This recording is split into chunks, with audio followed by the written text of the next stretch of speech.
You're listening to Systemic Error Podcast. The failure was designed. Senate GOP plot thrown into chaos by Lindsey Graham's sudden death, analysts, based on an article by Kathleen Culleton. The Senate's chaos is not the story. The war machine is.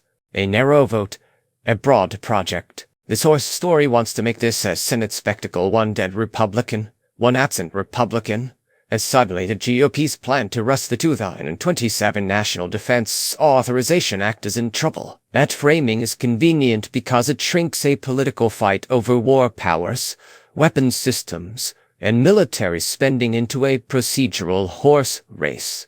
The actual pressure point is simpler. Democrats are using their votes to block a defense bill they say includes reckless provisions, including one that would deepen U.S. Israel military and intelligence cooperation and give the Netanyahu government leverage over American weapons systems and military technology. Who has power? The people with real institutional power here are not the pundits calling it chaos. It is Senate leadership, the Republican caucus trying to move the NDAA and the defense state alliance that treats passage of military spending as a default entitlement. Graham and McConnell matter in the story only because the majority needs bodies to pass its agenda. That is the correct hierarchy. This is not a crisis of personalities. It is a crisis of arithmetic inside a chamber built to let a narrow coalition force through enormous military commitments with minimal public scrutiny. What the article barely admits. The article's own facts point to the substantive fight. 6 Democratic senators warned colleagues not to advance the NDAA until the U.S. Israel Defense Technology Cooperation Initiative is removed, and Brian Schatz said he would not vote for a bill that throws more money at the Pentagon without accountability or strategy. That is the part that matters. The rest is decorative panic. Chaos is the word used when the machinery of military spending encounters resistance. The resistance is not chaos. It is the bare minimum required when the bill reportedly includes cooperation that could hand foreign leverage over U.S. military technology and a larger Pentagon budget without a proper war vote or strategy.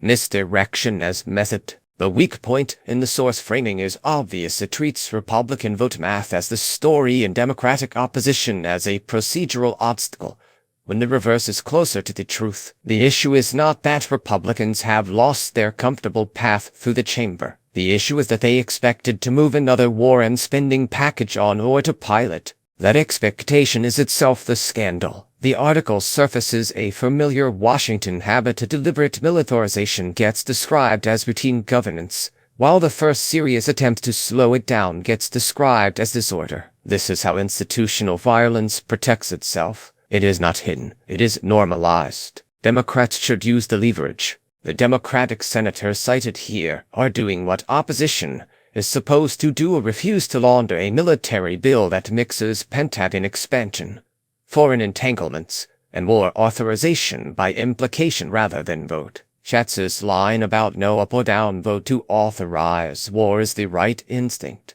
War powers are not supposed to be smuggled through spending legislation and press release language. If Democrats want to be an actual Democratic coalition rather than a managerial accessory, this is the terrain to block the blank checks, force the war vote, and make military cooperation answerable to public scrutiny. The point is not to polish the NDAA. The point is to stop pretending that endless defense spending and foreign military integration are neutral facts of life. The larger pan. This story is not really about Graham, McConnell, or a temporarily awkward whip count. It is about how the Senate still functions as a delivery system for militarism until a few votes disrupt the line. When that happens, the establishment calls it chaos.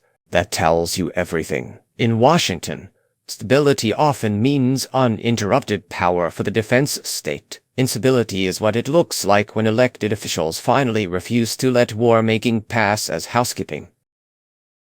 You've been listening to Systemic Error. Thanks to Raw Story for today's article, with the automated voice of John. Thanks for listening.